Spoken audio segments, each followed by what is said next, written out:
Hi guys. Okay, so today I'm going to show you a little bit about cooking methods. You went over your PowerPoint last week, and so this is my cooking demo today. For your next cooking assignment, you guys will pick one of the cooking methods that you learned about. You can do saute, deep fry, pan fry, baking, roasting, broiling, boiling. All of those things are cooking methods. But today I want to show you how to deep fry. And what most important is how to dredge something. So I'm going to actually make some coconut shrimp, some onion rings, and some fried pickles. I probably won't get to show you all three of them complete because that'll take me a little while, but the steps are very similar. So what I'm gonna do is I'm gonna show you first how to set up your dredging station. So you can do this with chicken, and it's the same for a fried chicken as it would be for fried pickles or shrimp like I'm gonna show you. So let's start with first, you want to get your flour mixture ready. So in your first bowl, you want to put your flour, and then you want to season your flour because it's important to build that seasoning throughout. So I'm going to put a little bit of garlic salt in here. I know it looks like quite a bit, but that's how you build your seasoning here. I'm also going to give it a little kick, so I'm going to do some chili powder in here. And then I'm also just going to do some black pepper. So you're going to want to have three bowls here. One for your flour, seasoned flour. And then I'm just going to give that a little stir.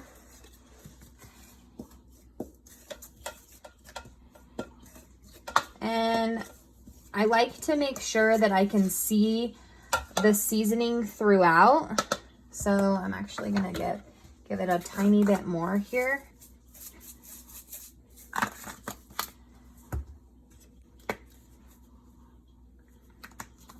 Okay, just stir it up.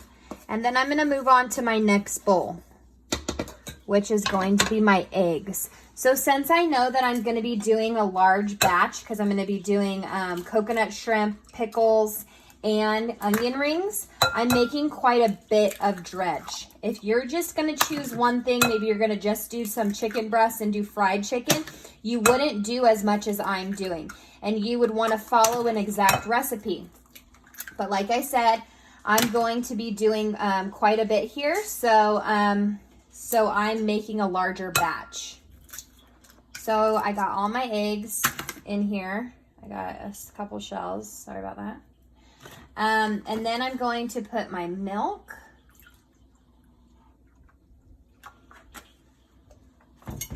And I'm gonna whisk this up.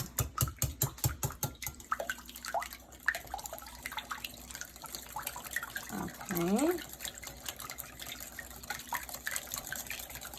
The next bowl that I'm going to do is my panko. So I have here just some regular panko.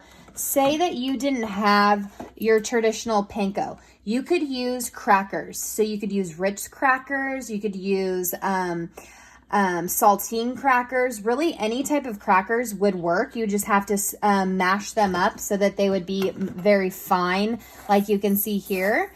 So to my panko, I'm going to add some coconut flakes. So this is sweetened coconut.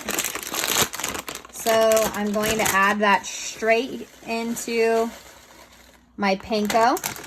I also am going to add a little bit of cornstarch. So this cornstarch acts as a binder, and it's going to help stick this batter to my shrimp. So I'm going to mix this up. So now I have 3 bowls.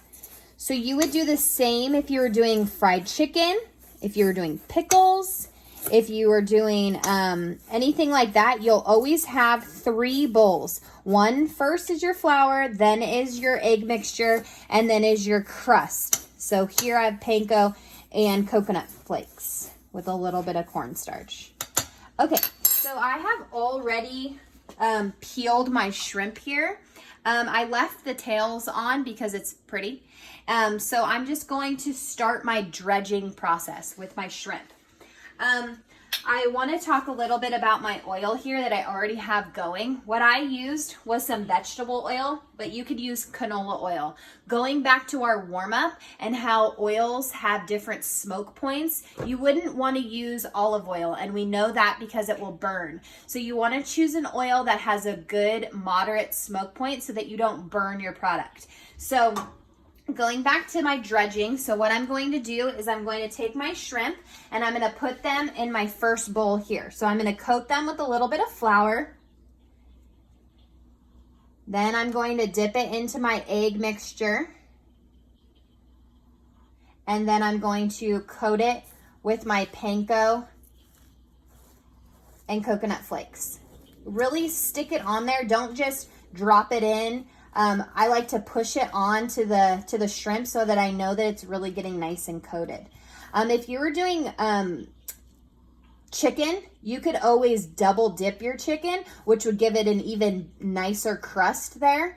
But remember, chicken is a little bit tough when you're cooking it. You want to make sure that you cook it all the way through so that it's not pink inside, it has clear juices, and stay away from any type of salmonella that might occur.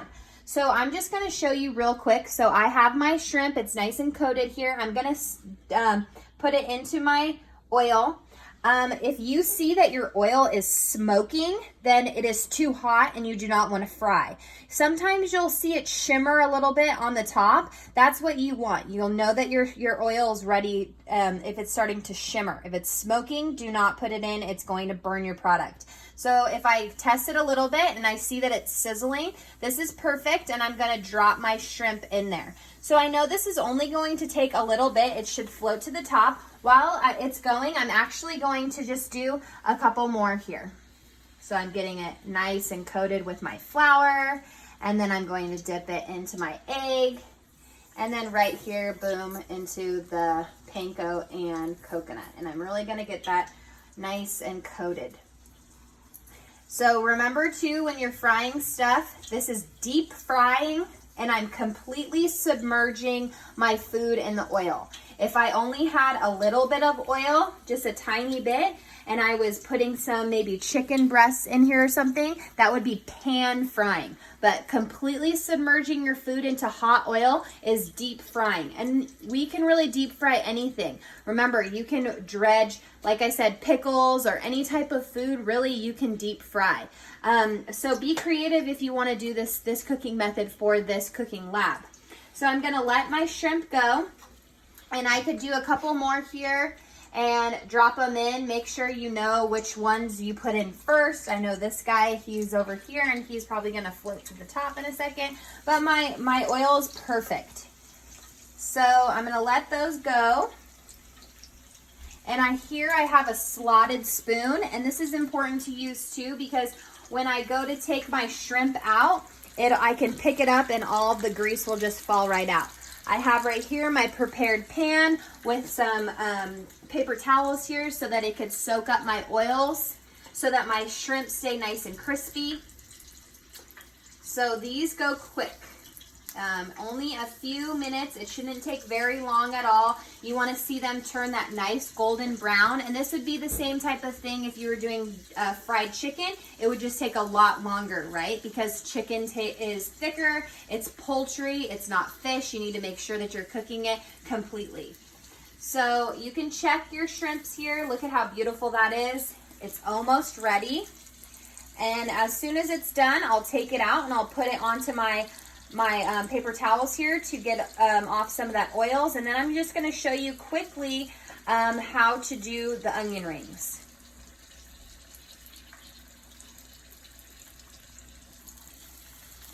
Look how nice that's looking.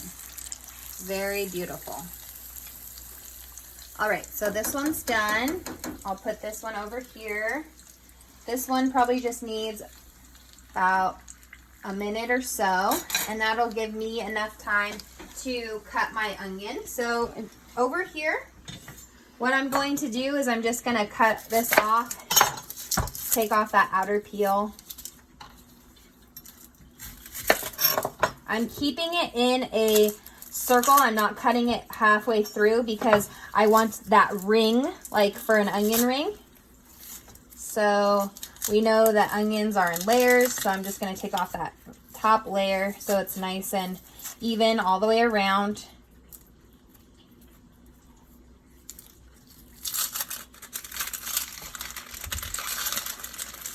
And onion rings are pretty simple. So they're pretty much like French fries like a lot of you guys did before. So since it is circular, it doesn't really have an edge here. So just be careful when you're cutting it. But you don't want them to be too thick. So I'm just cutting them right here all the way down. And then you'll see that I just peel them out here and I'll have my nice rings that I will use for my onion rings. Okay. So I'm just going to get my shrimp out because I know this one is done. So look, very quick, nice and beautiful, crispy. And I'll just let that sit here for a second. Okay. So everything's the same here with my dredging process, except for I'm going to now take away my coconut and panko, and I'm going to use a seasoned panko here. I got this from the grocery store and it was already seasoned for me. But say you're using crackers at home or just a plain panko, you can add your own seasoning to it. So I'm going to do the same process for my onion rings. I'm going to dip them into my flour. Get them floured a tiny little bit. Then I'm going to put them in my egg, get them nice and coated, and then just dip them in the panko here. Make sure that you really get them nice and good. If you want, like I said, if you're somebody who likes a lot, you could double dip.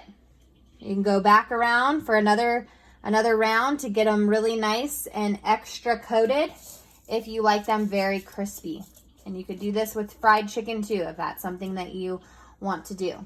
Okay, so now I know that it's nice. It's coated all the way around here. And I'm going to drop it into my oil. So I'm going to let that go. See how it's floating to the top? This will probably only take about a minute or so. Shouldn't take very long. And then you can continue doing this. So you could actually dredge a lot of your onion rings or your coconut shrimp or your pickles or your chicken, whatever you choose to do. And I like to always keep one of my hands dry and one of my hands with the mixture so that it doesn't clump up so much.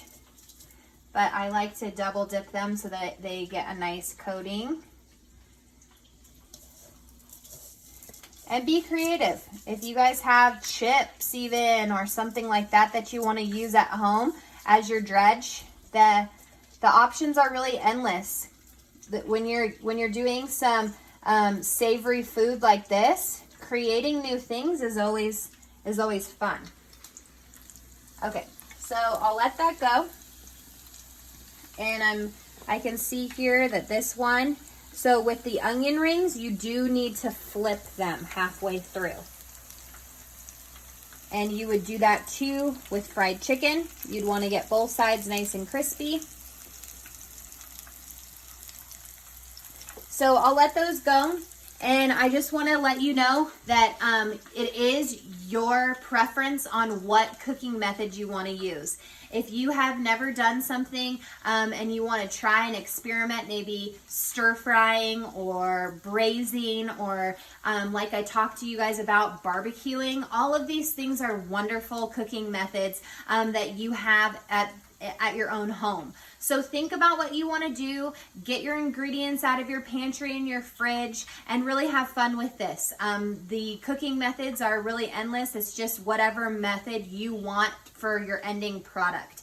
Like we talked about with meat and things like that, you want to tenderize your meat by choosing the right cooking method.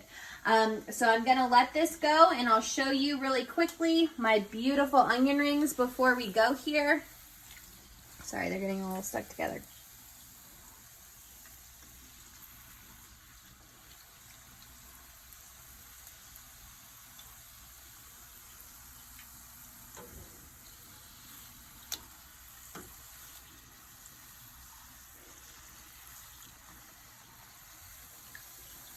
All right. nice and golden brown, and I'll put it over here by my coconut shrimp, and I'm gonna keep frying. So I'm gonna move on to my pickles next. So we're gonna have a nice fried meal tonight. All right, well, thank you guys. Please make sure that you fill out your follow along notes for this demo, and have a great day, and I'll see you soon.